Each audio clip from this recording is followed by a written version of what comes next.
లేదు సార్, నేనెప్పుడు ఆవిడ దగ్గర అంత డబ్బు తీసుకోలేదు. తీసుకున్నారని ఈ పేపర్లో అంత క్లియర్గా ఉంటే మీరు చెప్పే మాట ఎవరు నమ్ముతారు?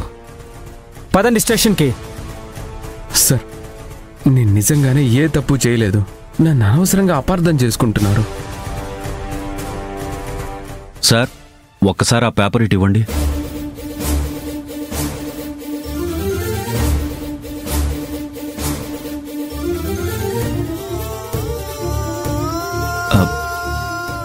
ఒరే రాహుల్, ఇది నీ సంతకం లాగే ఉందిరా, కానీ ఇది నీది కాదు. ఖచ్చితంగా ఇది ఫోర్జరీ చేసిన సంతకం అయి ఉండొచ్చు. అవునన్నా, మీరు చెప్పింది నిజమే. ఇది ఎగ్జాక్ట్గా నేను చేసింది కాదు నాన్న. ఏంటి నాటకాలు ఆడుతున్నారా? మీరు ఎన్ని నాటకాలు ఆడినా సరే సాక్ష్యాలు మీరు నేరం చేశారని రుజువు చేస్తున్నాయి.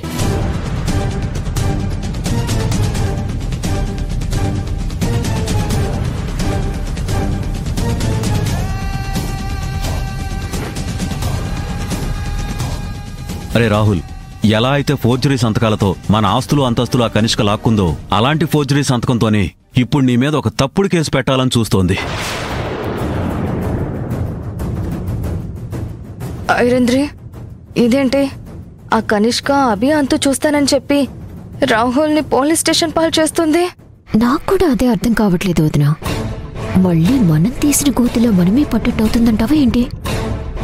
అభికి టార్గెట్ పెట్టకుండా మనం అనవసరంగా రాహుల్కి టార్గెట్ పెట్టినట్టయిందా?